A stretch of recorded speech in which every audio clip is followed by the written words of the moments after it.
நண்பர்கள் அனைவருக்கும் வணக்கங்க. இன்றைக்கான பதிவில் வந்துட்டு ரேஷன் கடை ரிசல்ட்டு இப்போது காலதாமதம் ஆகும் வெளிவரதுக்கு அப்படின்றதுக்கான ஒரு பதிவை 2 நாளைக்கு முன்னாடி போட்டிருந்தேன்.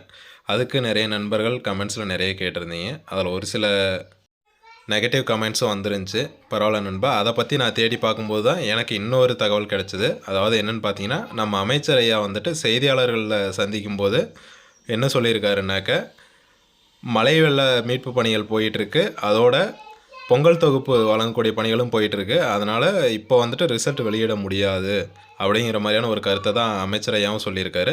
அதுக்கான அந்த பதிவை இந்த வீடியோ கூட நான் இணைச்சிருக்கேங்க. இந்த பதிவை முழுமையாக பாருங்கள், அப்போ தான் உங்களுக்கு ஒரு ஐடியா கிடைக்கும் நண்பா. கூடிய நியாய விலை கடைகளில் காலி பணியிடங்கள் நிரப்பும் பணி எந்த அளவுக்கு முடிஞ்சிருக்கு சார்? இப்போ நம்ம எவ்வளோ நாட்களுக்குள்ள முடிக்க போகிறோம்? நடந்துட்டு இருக்கு. முதல்ல எவ்வளவு காலி பணியிடங்கள் இருக்குதுன்னு கணக்கீடு செய்ய வேண்டியது. அதன் பிறகு அதற்கான அறிவிப்புகளை செய்ய வேண்டியிருக்கிறது மாவட்ட வாரியாக. அந்த காலி பணியிடங்கள் விண்ணப்பிக்க விருப்பம் இருப்பவர்கள் விண்ணப்பிப்பதற்கு படிவங்கள் வழங்கப்படுகிறது. பிறகு அந்த படிவங்கள் பெற்ற பிறகு அவர்களுக்கான நேர்காணல்கள்லாம் நடத்தி அந்த நேர்காணல் ஓரளவு எல்லா இடத்துலையும் முடிஞ்சிருக்கு. மற்ற பணிகளை செய்து கொண்டிருக்கிறார்கள். அதாவது அவர்கள் 10ஆம் வகுப்பு 12ஆம் வகுப்பில் பெறக்கூடிய மதிப்பெண்களையும் சரிபாதியாக பிறகு நேர்காணலில் பெறக்கூடிய மதிப்பெண்களையும் சேர்த்து போடணும். ஏறத்தாழ 2,96,000 விண்ணப்பங்கள், விண்ணப்பதாரர்கள் 3,440 பணிகளுக்கு விண்ணப்பித்திருக்கிறார்கள். ஆகவே அந்தந்த மாவட்டங்களில் இந்த பணிகள் நடைபெறுகிறது.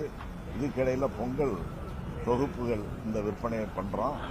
அதையும் தொடர்ந்து அரசின் சார்பில் மாண்புமிகு முதலமைச்சர் அவர்கள் அறிவிச்சாங்கன்னா அந்த அறிவிக்கிற அந்த அறிவிப்பு பொருள்களையும் விலையில்லாத அந்த பொருள்களை பொங்கல் கிஃப்ட், அதாவது அன்பளிப்பு பரிசு பொருளை கொண்டு கொடுக்க வேண்டிய அந்த வேலை இருக்கு. எல்லா வேலைகளையும் செய்யலாம். இப்போ மழை காலம், அங்கங்கே நம்முடைய மீட்பு பணிகள்லையும் நம்முடைய துறையை சார்ந்தவர்கள் இப்போ நீங்கள் பார்த்தீங்கன்னா களத்தில் நம்முடைய ஏசிஎஸ் போனாங்க, ஆர்சிஎஸ் போனாங்க. கண்டிப்பாக இந்த ஒரு பதிவை பார்த்த உடனே உங்கள் அனைவருக்கும் ஒரு ஐடியா வந்திருக்குன்னு நினைக்கிறேன் நண்பா.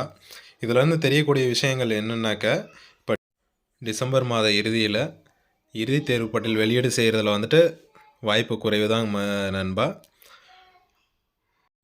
அனைவரும் வெயிட் பண்ணி பார்க்கலாங்க. அடுத்தபடியாக கவர்மெண்ட்லேருந்து அஃபிஷியலாக இதுக்கான என்ன நோட்டிஃபிகேஷன் கொடுக்குறாங்க அப்படிங்கிறத பார்க்கலாம். நன்றிங்க. இதில் முழுக்க சரியான ஒரு பதிவை எல்லாருக்கும் கொண்டு போய் சேர்க்கணும் அப்படிங்கிறதுக்காக தான் நான் முயற்சி செஞ்சிட்ருக்கேன். தவறான எந்த ஒரு கருத்தையும் தகவலையும் நான் வெளியிடலைங்க. மேலும் இது போன்ற தகவல்களை தெரிஞ்சுக்கிறதுக்கு மறக்காமல் சேனலை சப்ஸ்கிரைப் பண்ணி வச்சுக்கோங்க. அப்போ தாங்க ரிசல்ட் எப்போ ரிலீஸ் ஆகுது அப்படிங்கிற உண்மையான அப்டேட் என்னங்கிறது உங்களுக்கு தெரிஞ்சுக்க முடியும். நன்றி.